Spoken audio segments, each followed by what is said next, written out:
Video like जरूर कर लीजिए और ऐसे वीडियो लगातार फ्री में पाने के लिए चैनल को तुरंत सब्सक्राइब कर लीजिए और बेल आइकन को जरूर टैप कर लीजिए ताकि आगे भी सारे वीडियो आपको मिलते रहे। यूट्यूब में फॉलो करते हैं तो प्लीज ये वाला फ्री टेलीग्राम चैनल जरूर ज्वाइन कर लीजिएगा। सारे नोटिफिकेशन सारे अपडेट यहीं पे आते हैं, ध्यान रखिए। नमस्कार दोस्तों, यूपी जीके के एक और शानदार सेशन में आपका स्वागत है। आज अपने उत्तर प्रदेश जीके के नेक्स्ट सेशन में आगे बढ़ते हुए आज हम लोग देखेंगे यूपी में पाए जाने वाले मिनरल्स या खनिज, जो कि बहुत ज़्यादा महत्वपूर्ण है। देखिए, संपूर्ण यूपी जीके जो लेखपाल का पेपर आपका होगा ना 20 नंबर का, पूरा इसमें हम लोग करेंगे। डेली आप इसको फॉलो करिए और इसके बाद हम लोग PYQ को करेंगे।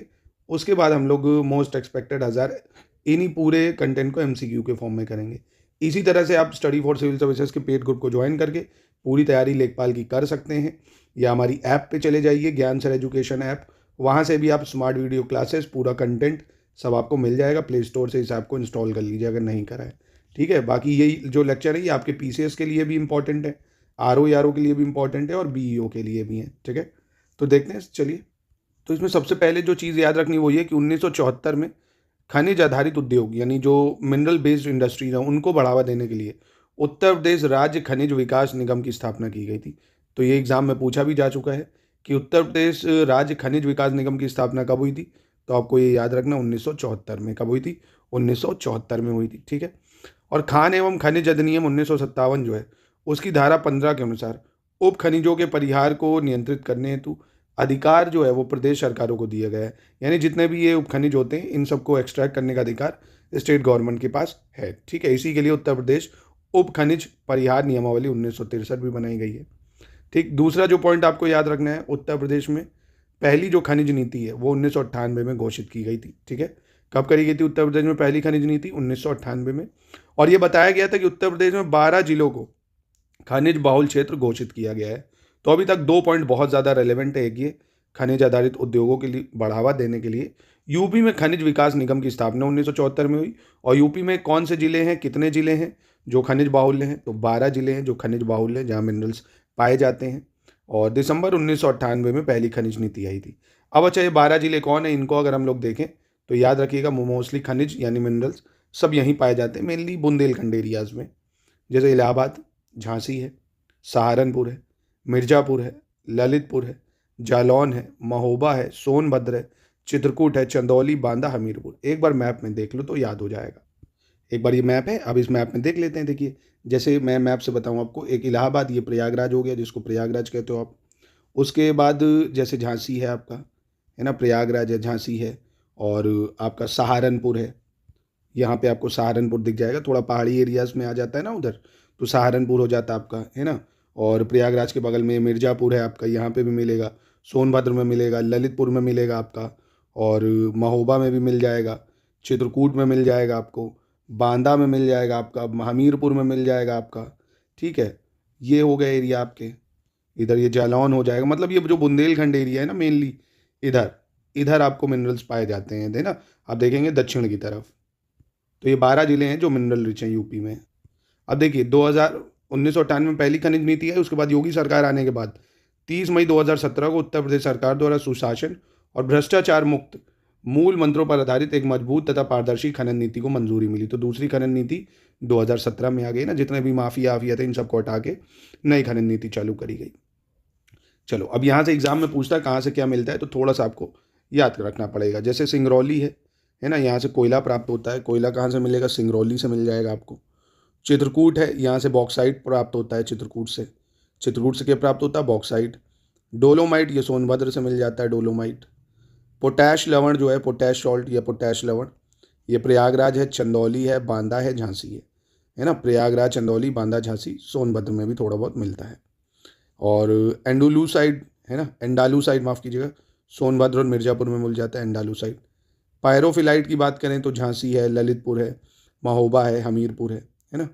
सेलखड़ी, ये आपको हमीरपुर, झांसी में प्राप्त हो जाएगा सेलखड़ी। अभी देखिए, ये बहुत ज़्यादा इंपॉर्टेंट है। सिंगरौली में कोयला, चित्रकूट में बॉक्साइट, डोलोमाइट सोनभद्र, है ना। और सेलखड़ी हो गया हमीरपुर, झांसी। पायराइट सोनभद्र में मिल जाएगा आपको। रॉक फॉस्फेट ललितपुर में मिल जाता है, रॉक फॉस्फेट, ठीक है। और फायर क्ले की बात करें तो ये मिर्ज़ापुर है, सोनभद्र है, यहाँ फायर क्ले प्राप्त होता है, मिर्ज़ापुर और आपका सोनभद्र। बांदा और मिर्ज़ापुर बहुत इंपॉर्टेंट है। यहाँ हीरा जो है वो मोस्टली प्राप्त होता है बांदा और मिर्ज़ापुर से। तांबा भी इंपॉर्टेंट है। कॉपर ललितपुर से हमें प्राप्त होता है। कॉपर कहाँ से? ललितपुर से। चूना पत्थर ये भी महत्वपूर्ण है, मिर्ज़ापुर सोनभद्र यहाँ से आपको देखने को मिलेगा चूना पत्थर, मिर्ज़ापुर और सोनभद्र।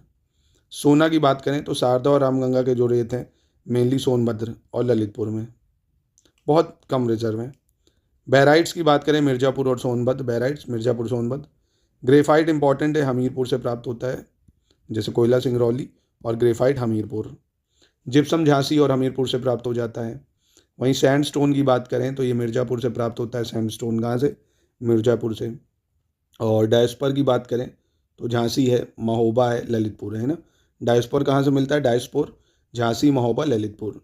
ग्रेनाइट ये आपका बांदा है, हमीरपुर है, ललितपुर है, महोबा है, झांसी है ना। ग्रेनाइट कहाँ से मिल जाता है, बांदा, हमीरपुर, ललितपुर, महोबा, झांसी, ठीक है, इंपॉर्टेंट है, याद रखना ग्रेनाइट। लौह अयस्क आयरन और भी इंपॉर्टेंट है, ललितपुर से मिलता है लौह अयस्क आयरन और, कहाँ से, ललितपुर से। और कैल्साइट की बात करें ये मिर्ज़ापुर से मिल जाता है, कैल्साइट कहाँ से, मिर्ज़ापुर से। चाइना क्ले सोनभद्र से प्राप्त होता है, चाइना क्ले सोनभद्र से। फ्लेस्पार झांसी से मिल जाएगा आपको, फ्लेस्पार झांसी से। और सिल्ली मेनाइट की बात करें सोनभद्र से मिलता है, सिल्ली मेनाइट। गेरू पूछा जा चुका कई बार, तो बांदा से मिलता है गेरू आपका, बांदा से मिलेगा गेरू। यूरेनियम ललितपुर से मिल जाएगा आपका, यूरेनियम जिसमें इंपॉर्टेंट करना उसको पूछे जाने के चांसेस बहुत ज़्यादा हैं। यूरेनियम ललितपुर, गेरू बांदा। संगमरमर मिर्ज़ापुर और सोनभद्र से मिलता है, संगमरमर कहाँ से, मिर्ज़ापुर और सोनभद्र से। एस्बेस्टस आपको प्राप्त होगा मिर्ज़ापुर और झांसी से, है ना। ठीक है, 5-5 8-8 करके याद करिए, थोड़ा सा मेमोराइज करेंगे, अभी क्विज कराऊंगा तो याद हो जाएगा। तो गेरू देख ही लिया हमने। कांच की बालू कहाँ मिलती है, बांदा, प्रयागराज, चित्रकूट, अलीगढ़, है ना, ये भी इंपॉर्टेंट है।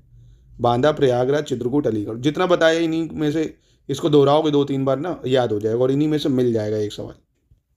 चलिए अगला देखते हैं, उत्तर प्रदेश में पाए जाने वाले खनिज। अभी मैंने बताया आपको ना, ये तो देख ही लिया हमने, कोयला वोयला ये कहाँ मिलता है। अब अगला टॉपिक देखिए, उत्तर प्रदेश में स्थित प्रमुख शिक्षण संस्थान। ये इंपॉर्टेंट जितना मैं बता रहा हूँ उसको जरूर ध्यान से रखिएगा। जैसे प्रयागराज विश्वविद्यालय सबसे इंपॉर्टेंट है, इसका समय बहुत बार पूछा जाता है कब बना था। इलाहाबाद यूनिवर्सिटी या प्रयागराज यूनिवर्सिटी 1887 में बनी थी, ठीक है, सबसे पुरानी है। फिर बनारस हिंदू यूनिवर्सिटी वाराणसी में है, ये BHU। और BHU का टाइम पीरियड भी याद रखना, 1916 में बना था BHU, ठीक है। ये सेंट्रल यूनिवर्सिटी है। उत्तर प्रदेश में कितनी केंद्रीय यूनिवर्सिटी देख सकते हो, 6 केंद्रीय यूनिवर्सिटी हैं। एक हो गया इलाहाबाद यूनिवर्सिटी, 1887 में बना BHU, ये बना आपका 1916 में। अलीगढ़ मुस्लिम यूनिवर्सिटी की बात करें, अलीगढ़ में ये 1920 में बनी थी। ऐसे तो 1875 में मानी जाती है, जब मोहम्मदीन एंग्लो ओरिएंट कॉलेज नाम से थी, सर सैयद अहमद खान ने करी थी। पर मेनली 1920 में इसका नाम अलीगढ़ मुस्लिम यूनिवर्सिटी का स्टेटस मिला इसको। भीमराव अम्बेडकर यूनिवर्सिटी की बात करें तो ये लखनऊ में है। ये कहाँ पे, लखनऊ में। ये 1996 में बनी थी ना, ये पूछ चुका एग्जाम में, इसलिए बता रहा हूँ, है ना। बेसिकली BHU और इलाहाबाद वाली तो याद ही रखना।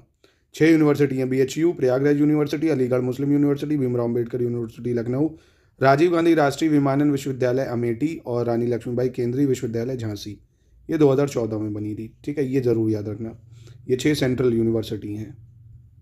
और ये कृषि विश्वविद्यालय, ये जरूर याद रखना, इन्हीं से पूछेगा। जैसे चंद्रशेखर आज़ाद कृषि एवं प्रौद्योगिकी विश्वविद्यालय, ये कानपुर में है, हमारे कानपुर में 1974 में बनी थी, चंद्रशेखर आज़ाद कृषि एवं प्रौद्योगिकी विश्वविद्यालय।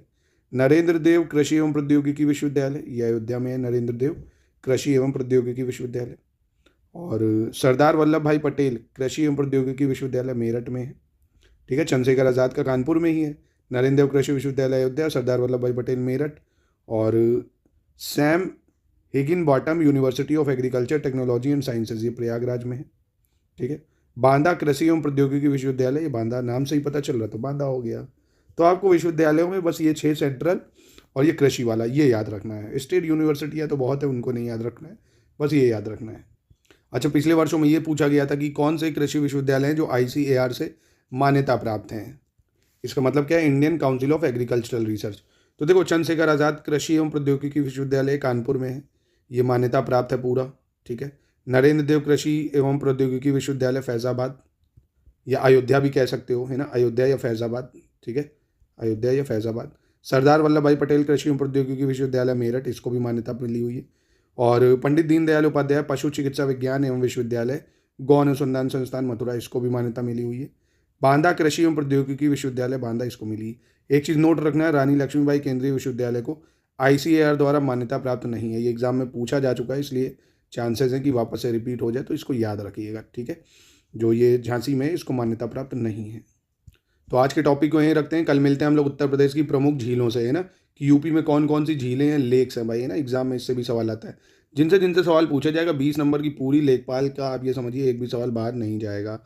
आरओ यारो में भी जो भी 8-10 सवाल आते हैं, पीसेट में भी 5-6-7 सवाल आते हैं, वो सब आपको इसी से देखने को मिलेंगे। तो इसको आप प्राप्त भी कर सकते हैं नंबर पे कॉन्टैक्ट करके।